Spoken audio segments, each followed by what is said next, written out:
95% of the money I spent on advertising is wasted. The trouble is I don't know which of the 95%.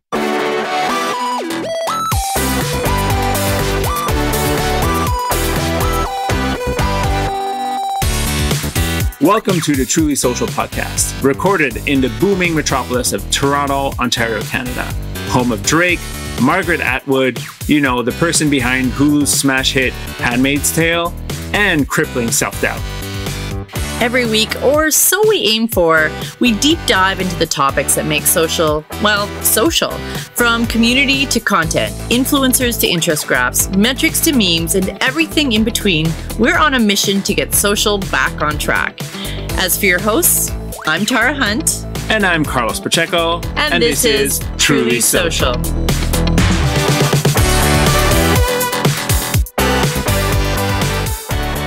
So first off, forgive us if this sounds rough because this is our first Truly Social podcast. I don't think we even have a name yet. No, we don't have a name yet, but I'm thinking the Truly Social podcast for now, and then figure it out as we go. Pretty straightforward. Yeah, exactly. And I think it sort of like goes in line with the way we think, you know, as podcasts. Well, yeah, I mean, there's a whole reason why I called my video series first and then the company Truly Social is because like it totally just made sense. Yeah. Because that's what we aim to be. Exactly. Truly Social as opposed to all the fraudsters out there. Yeah, exactly. The gurus and ninjas and whatever else that claim to be social. Exactly.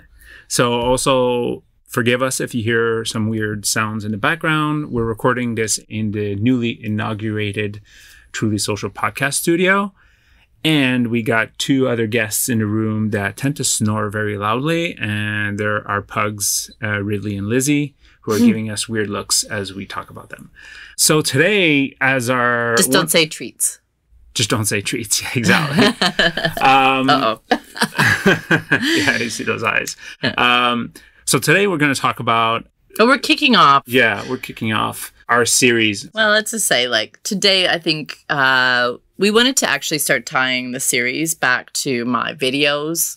I think first and foremost, in the future, I would say we would probably bring in outside guests as well that have a bunch of experience in these different areas to bring another perspective that we don't necessarily have. Maybe somebody who would argue with us on certain matters. And I think this one would be a good one maybe to revisit in the future as well, because there are all sorts of people that live and die by this one thing. Yeah, exactly. And so I have a video. I don't know if this podcast is coming out before or after that video. Yeah, but I think we're leaving it fluid to a point where, like, you know, we assume they'll be out before or after. So Tara has a video on her Truly Social channel that will be out maybe or maybe not by the time this podcast airs that addresses the issue of metrics online. Yeah. And the title of the video is Metrics Are a Lie. And so with every one of my videos, they usually are inspired by something that happens, whether it's a conversation that I'm having with a colleague from another agency or another company, or a conversation I've had with a client. Sorry, clients that are listening to this. I keep you guys very much anonymous in those videos. Or if it's like just something that comes up in the stuff that I'm reading or thinking about. And in this particular case, when I created the video Metrics Are a Lie, it was really around, like, we've been doing a lot of advertising, social media advertising audits. Now, we're not an advertising agency. We do use paid to boost the content or the influencer campaigns or anything else that we do, but we don't generally do advertising. But we will go in and do a bit of an audit for our clients to see where they could be spending their money a little bit more efficiently, because we do understand what's happening on the platforms. Carlos himself comes from an SEM and advertising, like media buying background originally. Yeah. And back in the day when you bought media, like the tracking wasn't as sophisticated as it is right now. Yeah. And you didn't see a lot of information, right? You just said, you delivered 200 clicks, right? Yeah. And obviously companies have gotten way more sophisticated into that. We're seeing a lot more transparency from the social platforms, but we're also seeing where those impressions or clicks are coming from. And we're seeing, clients who don't really sort of dive into or are sort of like really paying attention to where those impressions are going to.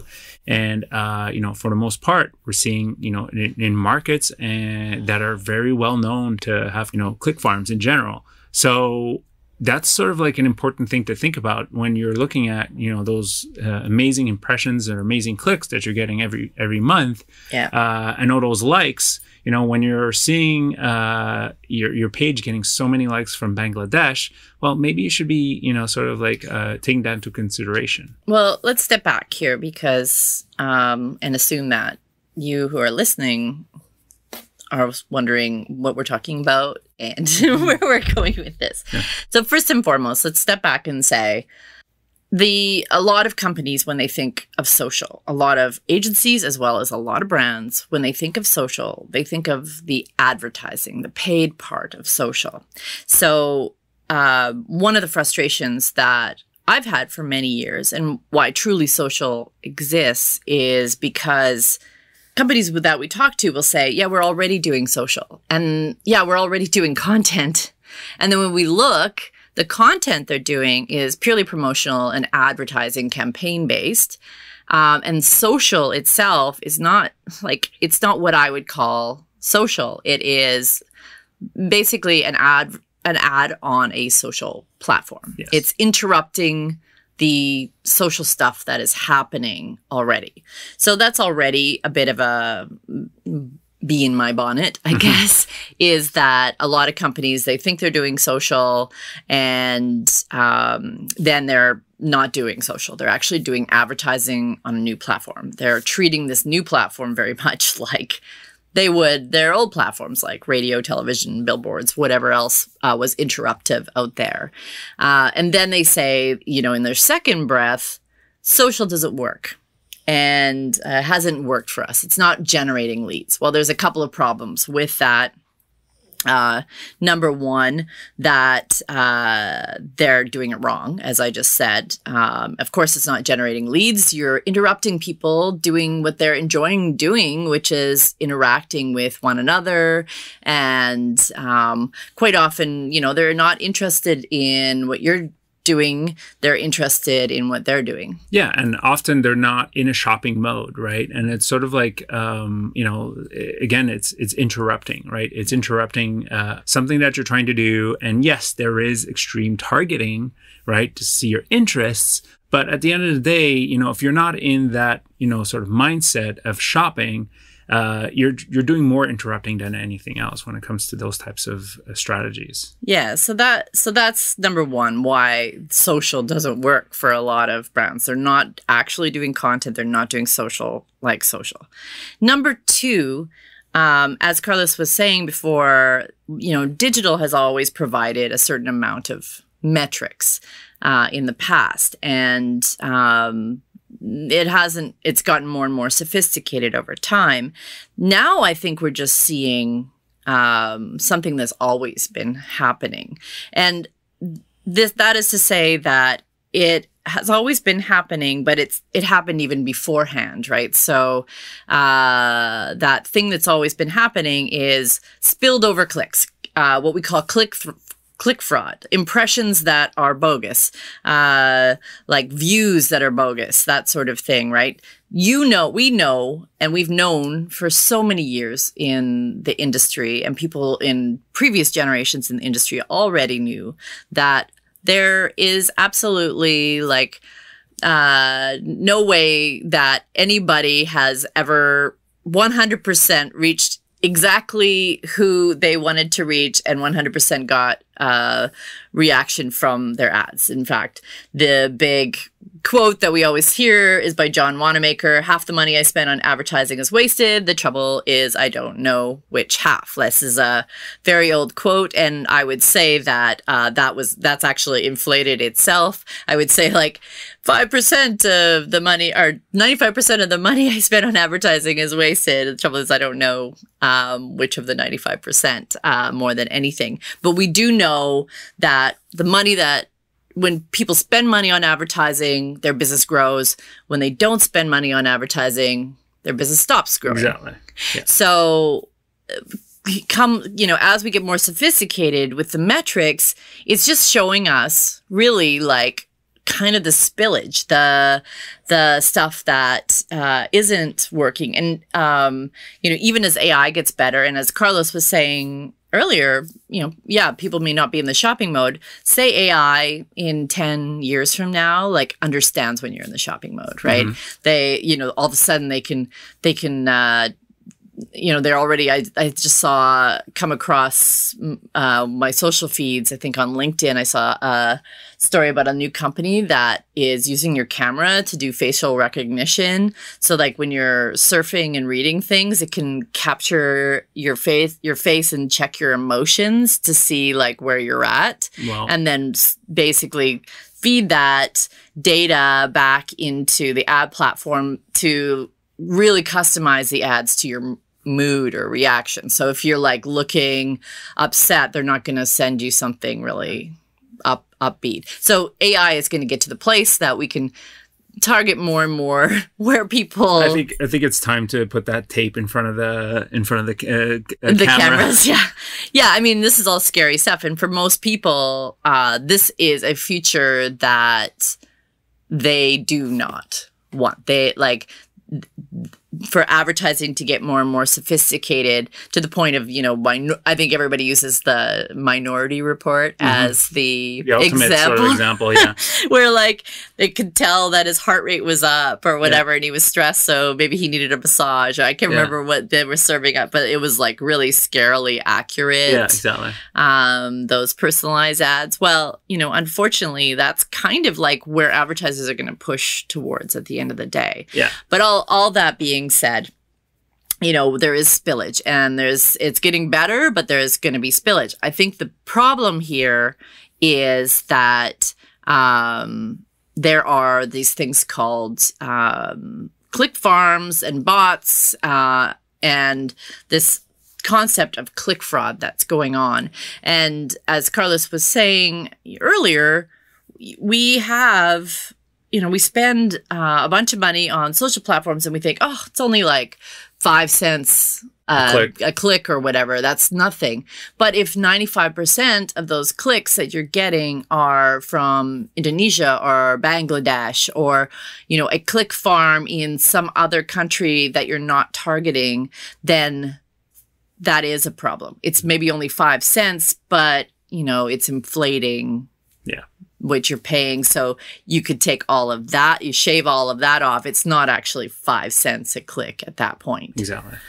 Yes. Yeah. I mean, the thing is, we sort of have to understand that, metrics can be one thing, and we sort of have to understand what the role they play, in the whole sort of like customer journey type of like, situation, right? And how we want to sort of like take that information and how we want to, add it to our sort of strategy and understand what role it plays in our marketing, right? Yeah. So on the other, I think what you're saying is the other side of it, which I also talk about in my video. So I say, stop, don't just abandon ship. Yeah. Because it's, kind of hearkening back to the Wanamaker quote, when you're not doing it, you're also not able to reach your audience. And so that's number one. And you really want to be on the path of your customer's journey wherever they're at, when they're ready to buy, when they're in the buying mood, when they're thinking about buying, when they're open, you want to be there. And you also want to be kind of like there beforehand in order to build up some sort of brand trust as well, so that when it comes time to buying, the customer thinks of you as that potential, like, maybe I saw your posts or a story about you or an influencer using your product or an ad, 3 weeks ago, I wasn't interested, but today there was an event that triggered the need. Yes. And now I remember that I saw that. And that is part of that being on the customer journey. I think it's also a problematic we see with more and more clients or more companies sort of like starting digital first and looking at digital as their only sort of metric to measure their success. And this is an old school way of thinking, but that's the way it works. Your media mix is what sort of pays off, but that's also the harder one to sort of track. And we're always, advertisers are always trying to find ways to track that, that sort of things, right? Be it like, QR codes in magazines and billboards and all that sort of stuff and specific messaging. But it is an important factor in your purchase decision, right? And the example here is like we're seeing now these digital retail companies that started like Casper and Harry's and all those sort of type of digital first companies. They're all no, but they're all sort of advertising on billboards all of a sudden, right? Mm-hmm. Because they realize that digital does one thing, but after a while it just doesn't. You can't keep messaging the same people, and they have products that need to be, that are much more mass audience than just the digital savvy people, right? And it's like when people are thinking for mattresses now, that they're going on their commute and they're seeing these billboards and saying, "What's Casper?" Again, it's not as trackable, but at the same time, obviously because a company like Casper is very metrics reliant. And, they're probably seeing results from this, right?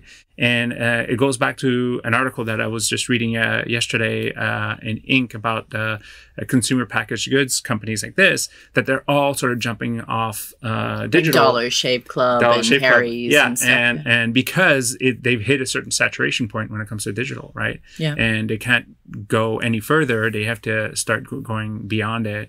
And it's just an important factor in the whole decision, right? Yeah, well, so this is this brings me to another interesting point where if you start with the billboard, you're going to be in trouble because the billboard is still like a very expensive, very like hard to track. It's like hit or miss kind of ad tactic. Yeah, tactic. Thank you. So you don't want to start with the billboard. And I don't think, and I don't want anybody to think that's what Carlos is saying. Not at all. The nice thing about digital is it's sort of like, I guess, a gateway drug into the advertising world is because it is less expensive. And it, and you can target it. And I think companies like Casper understood who their audience was. They understood that their audience was going to be tech savvy, younger, like not like younger, but like kind of millennial-ish, maybe a little even Generation X, but mostly millennial, like open to ordering things online. Yeah, and just anecdotally, like when you think about it, right? Like they probably saw that all their customers were, again, millennials who used public transportation, so they sort of learned who their audience is. And that's a little bit of that's essentially the power of digital right now. And using digital is to really get a good sense of who your audience is through the ads, through the content, and then adapt that to how you approach traditional, right? Yeah. And whereas before traditional, you'd basically say like, oh, you need to be in magazines, you need to be in billboards, you need to be on TV, but it's like, who's your audience? Oh, well, they're, adults 25 to 54 with a household income of $100,000, like, right? And everybody in the middle class sector. Well, and it's definitely more targeted to be on digital, but let's take this back to the metrics thing, right? So, and talk a little bit about the customer journey. So because, we have this younger generation, and just FYI, neither Carlos or I are millennials. We are firmly into the Gen X category. Although, we like to think of ourselves as hip Gen Xers or hip, yeah, wannabe millennials. But I think every Gen Xer feels that way in the end of the day. Like, we know a lot of Gen Xers that are similar. But either way,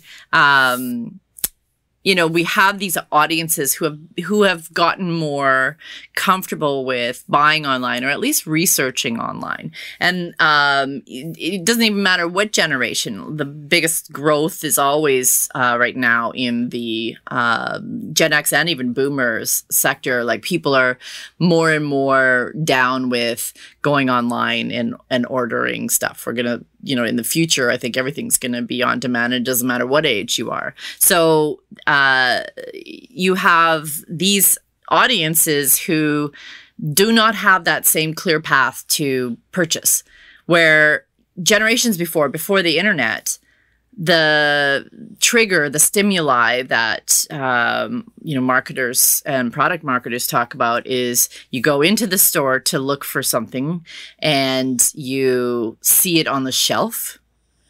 And that's when you decide to purchase it. Or somebody, your neighbor pulls up in a car that you quite like, and that's the stimuli for you to go buy a car. Well, sort of thing. And that still happens, but there's also, the whole omni-channel world that we live in, and I'm throwing air quotes up because I really just, that term always just makes my skin crawl a little bit, means that we have stimuli coming from all sorts of places, from podcasts, from social posts that our friends put up, from ads, from walking down the street and seeing a billboard, from standing in front of a shelf at the store and seeing something and thinking, I need to have that, or just even from like a situation in your life. So the story that I tell in my video is about buying a step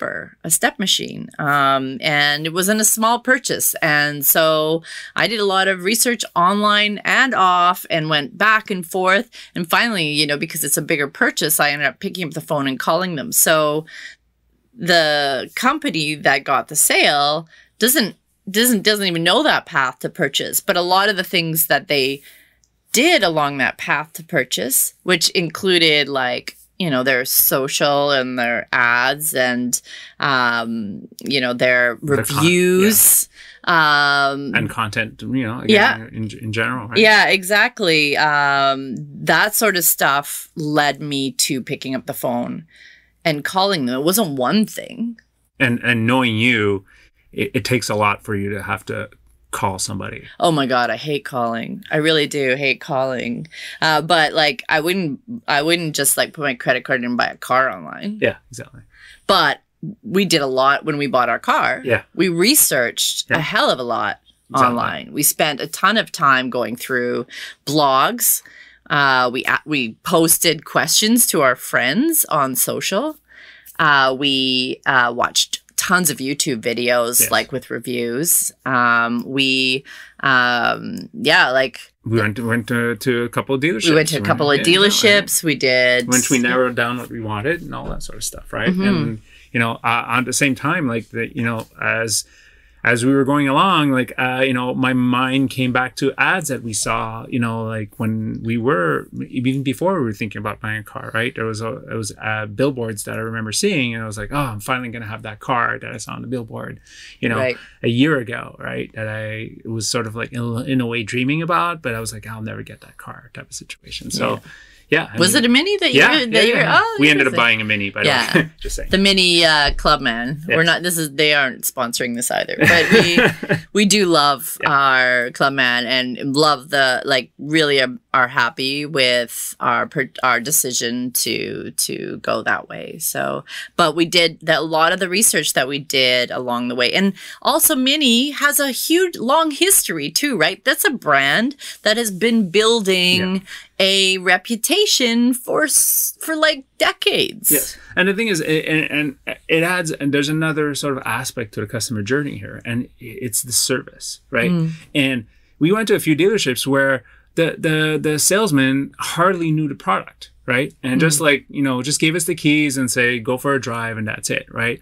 And Mini was, I'm sorry, people always fall into this, but Mini felt like an Apple dealership, like an Apple store, right? Basically, because the salesman knew the car in and out, knew the ecosystem, knew what, all our questions, and was able to answer them, and was super friendly and all that sort of stuff. And that's when we were like, oh, at the end of the day, maybe if another car company had been a little bit more sort of like upfront and sort of like understood our needs, or cared to understand our needs, we would have, had a harder choice. But, Mini was just, it was more expensive.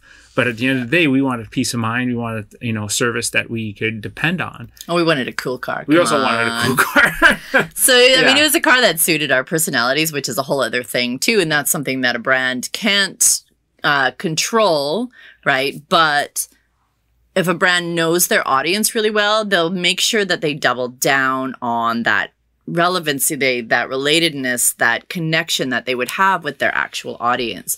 So Mini knows who their audience is. They know that we're part of that audience. We're very urbanites, right? We're urbanites that like to pleasure drive. It's not about commuting or whatever. So they have a dealership that's like literally like pretty much right downtown. It's exactly. right there. I don't even think they have dealerships that are out in the burbs. They do. We see. Yeah, I've seen a couple, okay. But I mean, it definitely feels like they focus. Again, we haven't done any sort of research on this, but it definitely feels like they focus on putting their dealerships in core locations. More downtown. But their ads are very hipster, like the stuff that, they brand to sell in their showroom is very hipster. I mean, they have many years. Not saying we're hipster. They also have many years of sort of like, understanding their audience, right? And they're not, trying to be something else, trying to be the car for everybody, right? Or the product for everybody. I guess we can sort of like, close it up here and sort of talk about a little bit of like, how we think, brands should treat these metrics that they're seeing online, and just understanding how, what the customer journey is finally is, right? And at the end of the day, your metrics are a very small piece of the puzzle. And they give you signals, they give you insights on, who your customer is. But you shouldn't be fully dependent on them. You should be, there's a lot more other ways to sort of learn who your audience is and learn who's purchasing your product to get insights beyond, digital advertising. Yeah. So, if we're going to give sort of like a quick checklist steps for people to take, is if you are doing paid on social, really, really follow like the demographics, the regions that your clicks are coming from, and see if you can, a lot of people will just look at like the metrics that Facebook gives you and be like, wow, that's amazing. I'm only paying 5 cents a click, and look at all the new followers I have, or look at all the engagement that I have on my posts.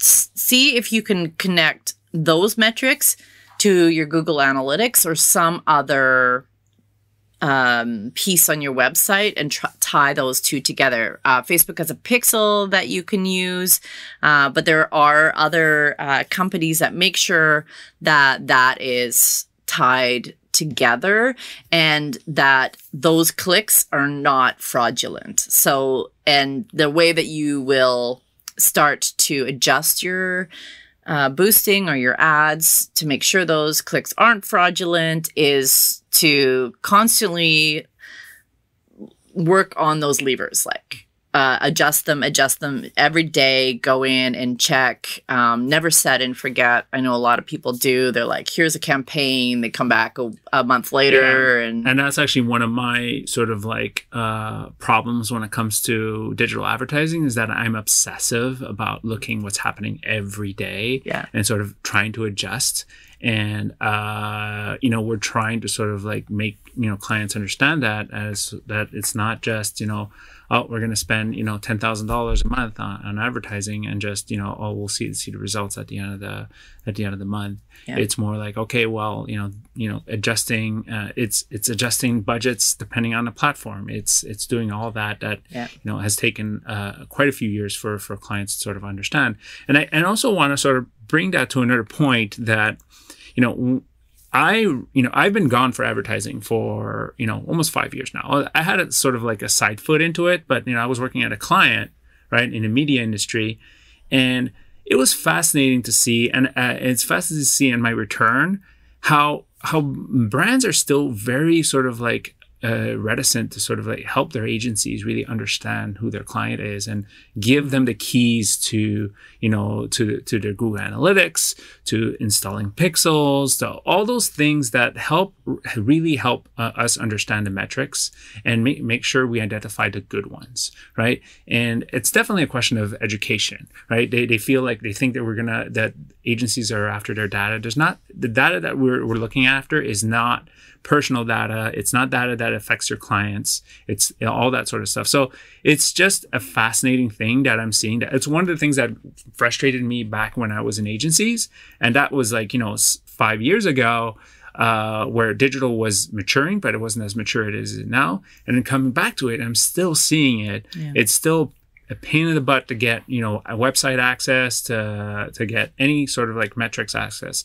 And, it's the most advantageous thing that you can do for your agency or whoever your marketer is, to really learn who your audience is, who your clients, who's converting, and all that sort of stuff that, it would make, it would just make everybody's life easier. Yeah. And we always do that like work up front, and it's not about demographics. We're not saying like males 25 to 45 at this income. It's very much about interest based.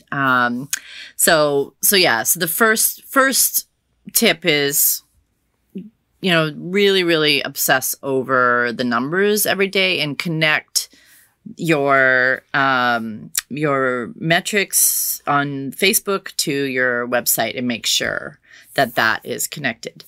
The second tip is going to be counter to the first tip, which is don't obsess over the metrics. The metrics are one thing, and that's, you want to make sure that your targeting is right and you're reaching the right people and you're spending your money efficiently. Absolutely. But number two, that is not going to be the only information that you are going to know about your audience.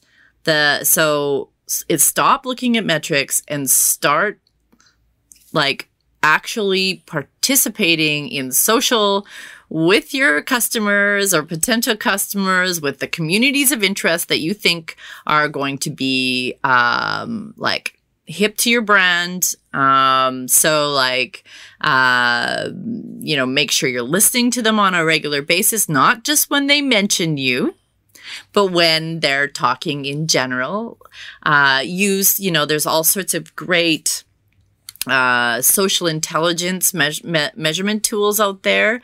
Sometimes I think people subscribe to them but use them wrong. So Affinio is one of them. Crimson Hexagon, another one that we use. They have the Nexology as well. They have the type of data that will show you that what your audience is interested in general. Like, what are their lives like? What are their stresses, their hopes, dreams, fears, everything else? Because that's going to help you know how you can serve their needs with your product and connect to them better, build that kind of trust. So that's number two. So don't just obsess with metrics. Also, think about building relationships online. Number three, try to be on the path of your audience's buying journey as much as possible. So Carlos mentioned that a lot of these companies like Casper and Harry's and Dollar Shave Club, they're going meat space, I guess is the way to put it. They're going into like the real world, and coming off of digital. There's actually the fancy furniture place on the corner close to our office is carrying ND mattresses, which is the Canadian version. You can't start there. You're going to have to start somewhere. But even online, you have a lot of choices beyond ad buying. You have content, you have working with influencers, you have digital banners. Well, that's in the advertising side. You have PR, right? So media sort of stuff. You want to build those relationships on that end of things and get media appearances. There is like reviews. You want to, depending on your company, reviews can make or break you. So your early customers they're happy. Encourage them to leave reviews. There's all sorts of ways to your branding in general, your website, your social, like the way that you're interacting with people on a regular basis. So all that stuff and more are ways in which your SEO. Sorry, I'm just like thinking of things like, so your search engine optimization, so that you're coming up in Google searches, your SEM. So you're making sure you have the right keywords. Anyway, across the board, there are tons of ways that are less expensive than buying a billboard or trying to make a big deal with Bloomingdale's or something to get your product in there, that are going to be good ways for you to get onto the digital path of your customer's journey. And then as you grow your business, that is when you start to diversify and get offline a little bit and try to get in more and more of those places. So those are my 3 tips. Obsess over metrics, ignore metrics, and be on the customer journey as much as you possibly can. Yeah.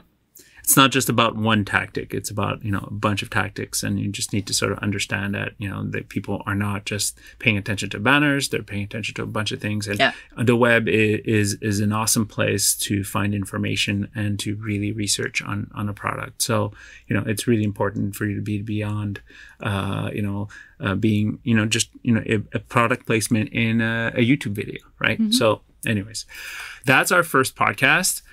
We hope you liked it. Yeah. We plan to release podcasts semi-weekly. This is my, I'm sort of in charge of this. So it's been like, pulling teeth for me because I'm not essentially an online creator.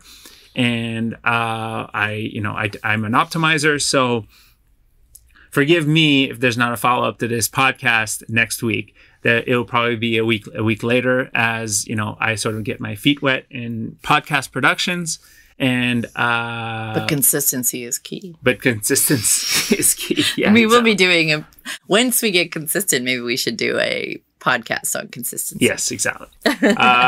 Thanks a lot. You can see Tara's videos on Truly Social. Just look for Truly Social on YouTube. Or Tara Hunt. True. You can find out what we do at trulysocial.ca.